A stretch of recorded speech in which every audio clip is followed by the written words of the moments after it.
Hello friends, welcome back Siddharbagh channel நண்பர்களே.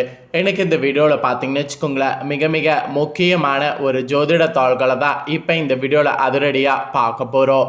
அந்த ஜோதிட தாள்களை பார்க்கறதுக்கு முன்னாடி எதை பற்றிய ஜோதிட தாள்கள் அப்படிங்கிறத இன்ட்ரோ மூலிமா முதல்ல சொல்லிடுறேன். ஜூலை மாதம் 21ஆம் தேதி மிக மிக முக்கியமான நாளுங்க.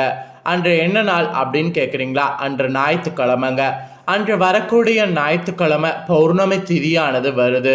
இந்த பௌர்ணமி திதியானது ஆடி மாதத்தில் வரக்கூடிய பௌர்ணமிங்க. ஆடி மாதத்தில் வரக்கூடிய இந்த பௌர்ணமியில் பெரிய கிரக மாற்றங்களானது ஏற்படும். அந்த கிரக மாற்றங்களால் ஒவ்வொரு ராசிக்காரங்களுக்கு தலையெழுத்து மாறும். அதில் எந்த ராசிக்காரங்களுக்கு என்ன சுவாரஸ்யமாக நடக்கும் அப்படிங்கிறத டெய்லியும் ஷேர் பண்ணிகிட்ருக்கேன்.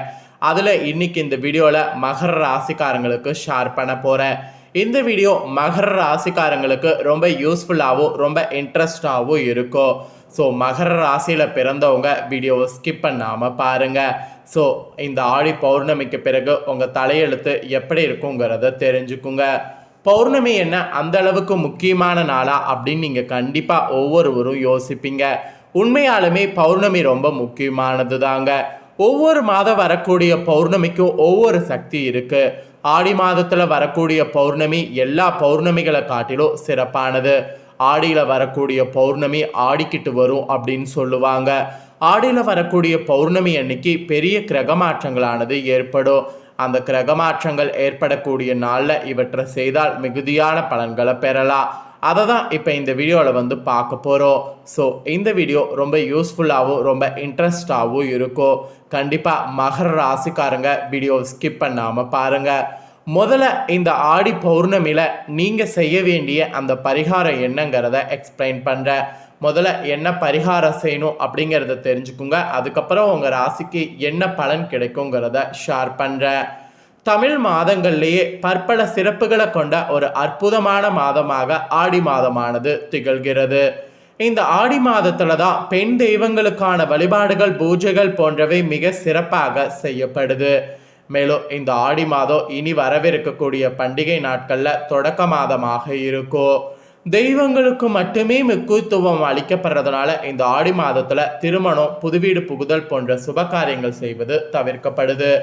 இத்தகைய ஆடி மாதத்தில் வரக்கூடிய ஒரு மிக அற்புதமான இதுதான் ஆடி பௌர்ணமி. இந்த ஆடி பௌர்ணமி தினத்தில் நாம் என்ன செய்ய வேண்டும் என்ன என்பதை தான் நமக்கு இப்போ நான் உங்களுக்கு ஷேர் பண்ண போகிறேன். அதாவது நாம் இந்த ஆடி பௌர்ணமி தினத்தில் என்ன செய்ய வேண்டும் என்ன என்பதை, அதனால் நமக்கு ஏற்படக்கூடிய சிறப்பான பலன்கள் என்ன என்பதை தான் இந்த வீடியோவில் முதல்ல உங்கள் ராசிக்கு சொல்ல போகிறேன். தமிழர்களுடைய நாட்காட்டில் சூரியன் நகர்வை அடிப்படையாக கொண்டதாகும். அந்த வகையில் சித்திர மாதம் மேசராசியில் சூரியன் பிரவேசிக்கும் போது தமிழர்களுடைய வருட பிறப்பு தொடங்குகிறது. அப்படி 12 ராசி கட்டங்களில் 4வது ராசியான கடக ராசியில் சூரியன் வரக்கூடிய மாதம் தான் ஆடி மாதம். ஆடி மாதம் என்பது அம்மன் தெய்வங்கள் வழிபாட்டுக்குரிய சிறப்பான மாத காலமாக இருக்கு. அதுவும் மிக சிறப்பான தினமான ஆடி பௌர்ணமி தினத்தில் அம்மன் வழிபாடு செய்பவர்களுடைய வாழ்வில் மிக அற்புதமான மாற்றங்கள் ஏற்படும் என்பது உறுதி. ஆடி மாத பௌர்ணமி தினத்தன்று அதிகாலையில் எழுந்து குளித்து முடித்துவிட்டு உணவேதும் அருந்தாமல் வீட்டு பூஜையில் அம்பாள் படத்திற்கு விளக்கேற்றி வழிபாடு செய்ய வேண்டும். அந்த தினம் அருகில் இருக்கக்கூடிய அம்மன் அல்லது அம்பாள் கோவிலுக்கு சென்று அம்மன் அல்லது அம்பாள் தெய்வங்களுக்கு சிவப்பு மற்றும் மஞ்சள் கலந்த வஸ்திரம் சாத்தி சிவப்பு கல் ஆபரணம் அணிவித்து வழிபாடு செய்வது சிறந்தது. பல வகையான வாசம் மிக்க பூக்களால் அர்ச்சனை செய்வதோடு அருகம்புல்லும் அம்மனுக்கு அர்ச்சனை மிகவும் செய்கிறது சிறப்பு. மேலும் ஆடி பௌர்ணமி தினத்தன்று அம்பிகைக்கு பாலபிஷேகம் செய்து வாழைப்பழம் கலந்த சாதம் நெய்வேத்தி செய்து வழிபாடு செய்வது மிக அற்புதமான பலன்களை கொடுக்க இருக்கு. அதனால் இந்த நாளை மிஸ் பண்ணாமல் மகர ராசிக்காரங்க இதெல்லாம் செய்திடுங்க. மேற்படி பூஜையை முடித்த பின்பு நெய்வேத்திய பிரசாதத்தையும் தயிர் சாதம், சாம்பார் சாதம் போன்றவற்றை கோயில் உள்ள பக்தர்களுக்கு பிரசாதமாக வழங்க வேண்டும். அம்மனை மேற்கூறிய வழியில் வழிபடுவர்களுக்கு மிகுதியான புண்ணிய பலன் ஏற்படும். திருமணம் ஆகி பல ஆண்டுகள் ஆகியும் குழந்தை பேர் கிடைக்காம தவிப்பவர்களுக்கு குழந்தை பாக்கியங்கள் உண்டாகும். வியாபாரங்களில் நேரடி மற்றும் மறைமுக எதிர்ப்புகள் அறவே நீங்கி லாபங்கள் பெருகும். நோய் நொடிகள் ஏற்படாமல் உங்களுக்கு காக்கும். குடும்பத்தில் மகிழ்ச்சி பெருகும். விபத்துகள், துர்மரணங்கள் ஏற்படுவதை தடுக்கும். மேலும் இந்த ஆடி பௌர்ணமி தினத்தில் வேத அறிந்த பிராமணர்களுக்கு புது வஸ்திரம் மற்றும் உங்களால் முடிந்த தொகையை தட்சணையாக தானம் தருவது உங்களுடைய அத்தனை விதமான தோஷங்களையும் போக்கும். இது ஒரு சிறந்த பரிகாரம். இந்த பரிகாரத்தை ஆடி பௌர்ணமியில் மகர ராசிக்காரங்க செய்திடுங்க. இப்போ ஆடி பௌர்ணமியுடைய சிறப்பை பார்த்துட்டோம். இப்போ இந்த பௌர்ணமிக்கு பிறகு ஆடியில் என்ன மாதிரியான மாற்றங்கள் மகர ராசிக்காரங்களுக்கு நடக்கும் அப்படிங்கிறத பார்க்க போகிறோம். ஸோ மகர ராசிக்காரங்க எந்த நட்சத்திரத்தில் பிறந்திருந்தாலும் வீடியோவை ஸ்கிப் பண்ணாமல் பாருங்கள். உங்கள் ராசிக்கு கண்டிப்பாக இந்த கணிப்பு கரெக்டாக இருக்கும். அதாவது நீங்கள் எந்த நட்சத்திரத்தில் பிறந்திருந்தாலும் உங்கள் ராசி மகர ராசினா இந்த கணிப்பு கரெக்டாக இருக்கும். பாருங்கள், இந்த ஆடி பௌர்ணமிக்கு பிறகு சில நன்மைகள் தரக்கூடிய விஷயங்கள் உங்கள் வாழ்க்கையில் பார்த்தீங்கன்னு வச்சுக்கோங்களேன் நடக்க போகுது.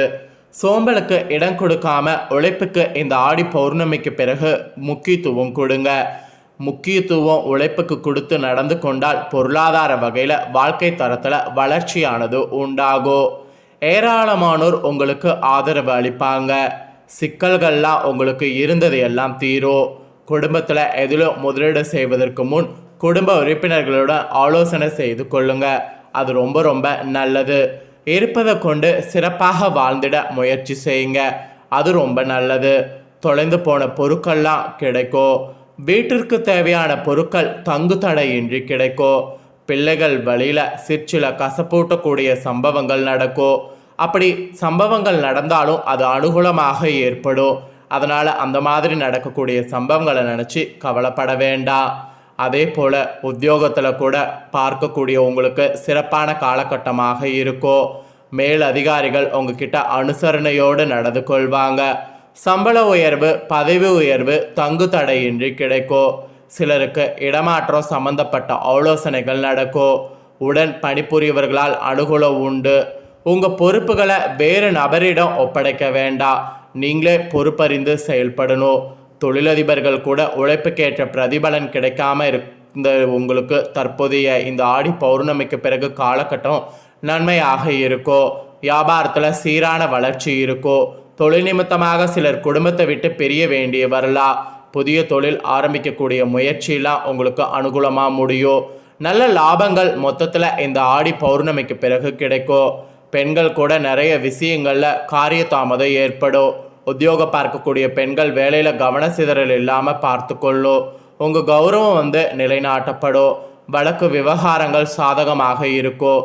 எந்த விஷயத்திலும் விட்டு கொடுத்து போகிறது நல்லது. வரவு செலவு கணக்கை சரியாக வைத்து கொள்ளுங்க. அதுதான் ரொம்ப முக்கியம். அதே போல் கலைஞர்கள் நல்ல பெருமையும் புகழும் கிடைக்க பெறுவீங்க. கடினமாக உழைக்க வேண்டியது இந்த ஆடி பௌர்ணமிக்கு பிறகு அவசியம். மிகவும் பணி சுமையால் நேரத்திற்கு உணவருந்த முடியாமல் வாயு தொல்லை வயிற்று உபதை ஏற்பட்டு மறையோ. புதிய ஒப்பந்தங்கள் கிடைக்க பெறுவீங்க. நண்பர்கள் உடன் பணிபுரியவர்கள் ஒத்துழைப்பு நல்வாங்க. அதனால் உங்களுக்கு எல்லா விஷயங்களும் ஈஸியாக இருக்கும். அரசியல் இருக்கிறவங்களுக்கு கூட அரசு சார்ந்த விஷயங்களை பிரத்யோகமான சலுகைகளை பெற முடியாமல் போகலாம். மக்கள் தொடர்பான பணிகளில் பணியமாற்றும் போது கவனமாக இருக்கணும். நல்ல செல்வாக்கு கௌரவம் கிடைக்கும். வேலைபளு காரணமாக குடும்பத்தை விட்டு பிரிய வேண்டி வரலாம். நன்கு பணியாற்றி நற்பெயரை எடுப்பீங்க. ஸோ மாணவ மாணவிகளுக்கு கூட நல்ல சிறப்பான பலனை இந்த ஆடி பௌர்ணமிக்கு பிறகு காணலாம். நல்ல மதிப்பெண்கள் கிடைக்கும். மேல் படிப்பில் விரும்பிய பாடம் கிடைக்கும். நீண்ட நாட்களாக காணாமல் பொருள்லாம் உங்களுக்கு கிடைக்கும். நண்பர்களோடு பழகும் போது எச்சரிக்கையாக இருக்க வேண்டியது அவசியம். மற்றபடி வேறு எதுவும் சொல்லப்படல. ஸோ இந்த ஆடி பௌர்ணமிக்கு பிறகு உங்கள் ராசிக்காரங்க பரிகாரம் என்ன செய்யணும்னா, சனிக்கிழமை தோறும் அருகில் இருக்கக்கூடிய பெருமாள் ஆலயத்துக்கு சென்று வரணும். நிரஞ்சன தேங்காய் தீபம் ஏற்றணும். இதை செய்தீங்கன்னா உங்களுக்கு இன்னும் அதிர்ஷ்டமானது கிடைக்கும். ஸோ ஆடி பௌர்ணமிக்கு பிறகு தலையெழுத்து மகர ராசிக்காரங்களுக்கு இப்படி மாறும் என்று சொல்லப்பட்டிருக்கு. ஸோ சொல்லப்பட்டதை தெரிஞ்சிருப்பீங்க. ஸோ தெரிஞ்சதுக்கேற்ப நடந்து பலனடைங்க. ஸோ இந்த வீடியோவை இப்போ நீங்கள் பார்த்து முடிச்ச உடனே இதை லைக் பண்ணி உங்கள் ஃப்ரெண்ட்ஸ் ஃபேமிலிக்கு ஷேர் பண்ணுங்கள். உங்கள் ஃப்ரெண்ட்ஸ் ஃபேமிலியில் இருக்கிறவங்களும் வீடியோ பார்க்கட்டும். அவங்களும் கண்டிப்பாக இந்த தாள்கள் தெரிஞ்சு இந்த தாள்களுக்கேற்ப நடந்து பயனடையட்டும். மேலும் இதே போல் புதிய அப்டேட்டான நிறைய வீடியோ நம்ம சேனலில் போடப்படும். அதை எல்லாத்தையுமே உடனுக்குடனே தெரிந்து கொள்ள மறக்காமல் நம்ம சேனலை சப்ஸ்கிரைப் பண்ணுங்கள். கூட பெல் பண்ண ப்ரெஸ் பண்ணுங்கள். ஃபஸ்ட் டைம் பார்க்குறவங்க, சப்ஸ்கிரைப் பண்ணாமல் இருக்கிறவங்க சப்ஸ்கிரைப் பண்ணி பெல் பண்ண ப்ரெஸ் பண்ணிட்டீங்கன்னா இனி நான் போடுற மற்ற அப்டேட்டான எல்லா வீடியோஸும் உடனுக்குடனே தெரிந்து கொள்ளலாம். ஸோ மறக்காமல் சப்ஸ்கிரைப் பண்ணாதவங்க சப்ஸ்கிரைப் பண்ணி பெல் பண்ண ப்ரெஸ் பண்ணுங்கள். இதே போல் சுவாரஸ்யமாக வேறொரு புதிய அப்டேட்டான தாள்களோடு மீண்டும் இன்னொரு புதிய வீடியோவில் உங்களை சந்திக்கிறேன். ஸோ மறக்காமல் பண்ணுங்கள். நன்றி.